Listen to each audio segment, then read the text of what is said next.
welcome back to the Italy vlog series. This is vlog number 2 and we'll be focusing on Naples. We stayed at a hotel called Napoli Viva B&B. This hotel was positioned within the historical centre and we stayed here for 2 nights. So overall this B&B was a good stay in terms of location. It was very accessible. However, the breakfast wasn't actually located within the B&B. You did have to go down the road to this little cafe where you could get pastries, cold drinks or a hot drink, and they gave you a little token at the hotel that you just go down to this cafe and get that there, which was fine because it was in a nice setting, but was a bit strange that you couldn't get it within the hotel. Also, I felt the room was very clinical. I feel like there was no windows within our room, and all the walls were just painted white. There was a few pieces of artwork dotted around, however it just seemed to me very enclosed, and it was a very spacious room, but I just did feel like it was quite clinical, and I personally didn't like that. Like, I would have liked a room with a view, which is actually what I did request.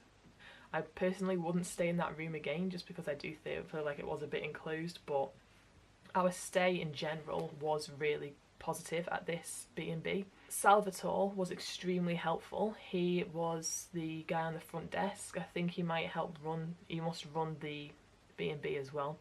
But he was extremely helpful through WhatsApp, and at check-in he told us all about the city, was just really helpful with how to get to the B&B and things like that through WhatsApp. And we did actually ask him later on that day for restaurant recommendations because we just wanted the best food we could while we were in Naples, as we were only there for 2 nights, and he recommended some amazing restaurants, one in which we actually go to on our 2nd day staying at Naples. So he was so helpful, and I just knew that if we WhatsApped him, if we had any troubles, we could just WhatsApp and he would be straight on it. Overall, our stay was a positive one. The room was extremely clean. Again, the staff were really nice. They didn't actually stay within the B&B, I don't think. They do go off, but as I said, you can message them on WhatsApp if anything was to happen, and I'm sure they'd reply really quick. So yeah, our stay was really pleasant. We then decided to have an explore around the city. So while we were there, the streets were decorated all in blue and white ribbons. This was due to Napoli just winning the league, and Maradona's face was all over flags and things like that all around. They did win the league in May, so it was all still quite fresh, but there wasn't like the massive celebrations that was going on at the start of May. We then just had a look around the area. We then just stopped in at a local takeout-y bar type place, and we bought a takeout Aperol Spritz for around €3, which is really good. It was just nice to like walk around with this. We came across a gorgeous church, and I actually think that this church was one of the nicest that we saw the whole trip. After exploring the city some more, we then had a reservation which I had booked for Bex's birthday actually, and it was a pizza and pasta making class. Now, this experience I actually think was one of the best experiences we had on this whole Italy trip. So I booked this class through Viator, and this class was £67 each, and the class was called Amazing Pizza and Pasta Class at Savio's Kitchen Cooking School. This class takes place within Savio's actual kitchen in which he lives, and it's just so nice going into someone's home and then being so passionate about cooking. And this class honestly was just amazing. There was me and Bex, and then there was 2 other couples, and then we are cooking traditional authentic Italian food within an Italian's kitchen. Savio's an absolutely lovely host and great teacher, and we thoroughly enjoyed making the traditional we actually made pasta, pizza and ravioli. With Italy, also yours. You know, it has not to be too hard, too dry, because then when we make the pizza, if the dough is dry, it's dry. Okay, a little bit soft, like this. This is good, you see. It's nice and soft. Perfect, because yes, they are all perfect. Can I check this? Okay, this is good. This is good now. So we have to do.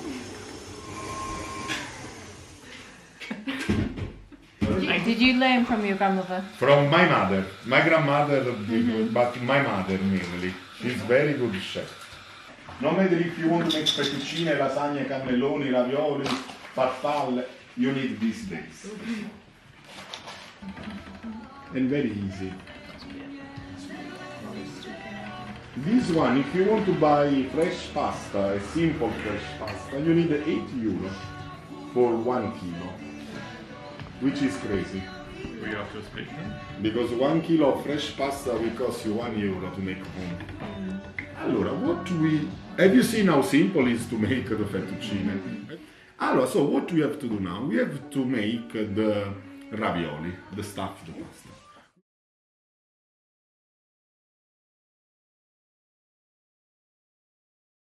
Jeff, no problem. We see the dough really can stretch a little for 1 centimeter and more. It looks like a pillow. For the drying, just put a fan in the front of the pasta. Look how beautiful they are. You see, they are getting.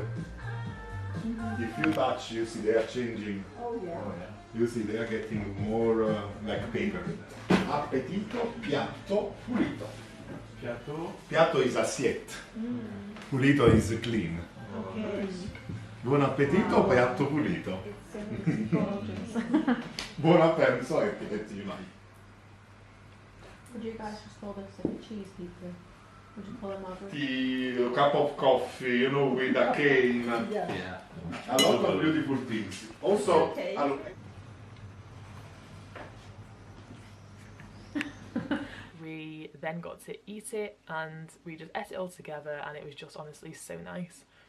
Savio also gave us homemade red wine throughout the class. The ingredients were all just so fresh. It was either homemade, fresh, natural ingredients or just local ingredients from Naples, including the tomatoes, and there's a few other items as well I think, but the tomatoes, I know for a fact, were grown on Mount Vesuvius, which I just think is just bizarre. Also, if you do take part in this amazing cooking class, you have to say hi to the so cute Ava. That is Savio's dog. She is gorgeous. She just pondered about. She wasn't in there during the class because I think they wanted it to be really hygienic, obviously. So here's a little picture with her. So I would like to thank Savio for that amazing cooking class that we had. And I do recommend that to literally anyone that goes to Naples. After our cooking class, we then went out for a couple of drinks around the area. It wasn't actually too far away from our B&B, so we did walk to the cooking class and just went to a couple of places on the way back. We then actually stopped at a bar near our B&B and stayed there for a few drinks and got talking to a few people.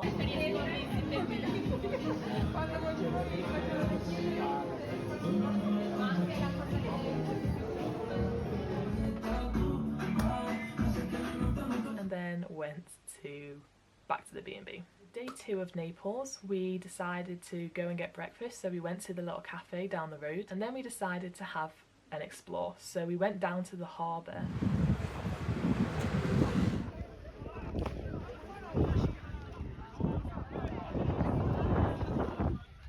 It was really busy, the atmosphere was really nice.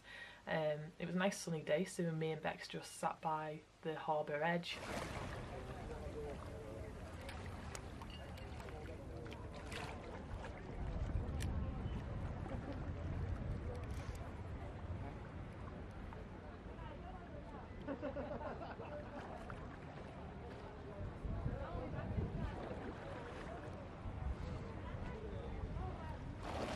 There was a lot of restaurants and things on the front of the harbour, and then we went to go and get a meal.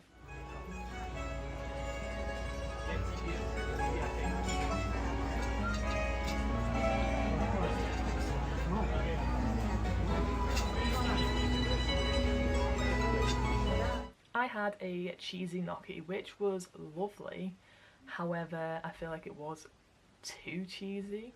if that's possible. And actually, out of everything I had on this Italy trip, I actually do think that this was probably the worst thing that I ate, but I still wouldn't say it was bad. I'm not sure what the restaurant name was, but there is loads along the front, and I feel like the waiters would jump in from one to the next, so I feel like there is quite a few where they all do work together anyway. I feel like within Naples it does look quite small and the streets are quite compact, however very grand buildings, grand churches, and Naples is just really big. Like, we could have definitely have spent more than 2 nights here, but I think we made the most of the time that we had. We then looked at the recommendations that Salvatore had sent to us, and we wanted a pizza because Naples is obviously known for its pizza. That is where the pizza originated, so we wanted to go to a pizzeria. And the pizzeria that we chose out of the options that he sent was called Gino e Toto Sabio. I think that's how you pronounce it, but honestly, this pizza was the nicest pizza I have ever ate. Bex also said the same. Like, we can't even describe how nice it was. So my pizza had the Parma ham and some rocket-y type stuff on it, but white base, and it was honestly just gorgeous. This was another highlight of our trip, just because we had a authentic pizza in Naples and it was honestly just gorgeous. And for 2 pizzas, a beer, a wine and the service charge, this only came to €26. I think that is honestly very, very cheap. So then we just walked back to our B&B and went to bed because we are so tired from going out the night before, and we just seemed to have quite a busy day, even though we did sit by the harbour for a while, but we did look around Naples in all its windy little streets, and it was just honestly such like a quite a chilled day.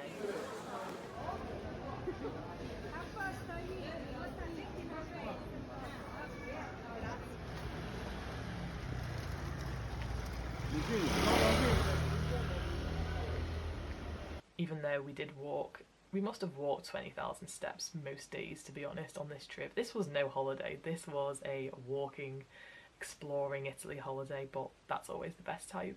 Yeah, so then the next morning was morning 3, and we literally got a taxi from outside our B&B. This was organised through Salvatore as well, our host of the B&B. Yeah, he got someone who works for the B&B quite often, does lifts to and from like the train station and the airport and things like that. He then dropped us off at the train station. So once we got to the train station, we had around an hour wait. That was just because we wanted to get there early with no delays and just be in the right place. But we got the train from Naples to Florence, which is going to be my next vlog and the 3rd vlog of the Italy series. Yeah. Thanks again for watching, guys. Please subscribe so you can keep up with the videos I'm posting. I have my Florence video to post and also my Lake Como video to post, so if this interests you, please like this video and subscribe, and I'll see you in my next vlog. Thanks guys, bye.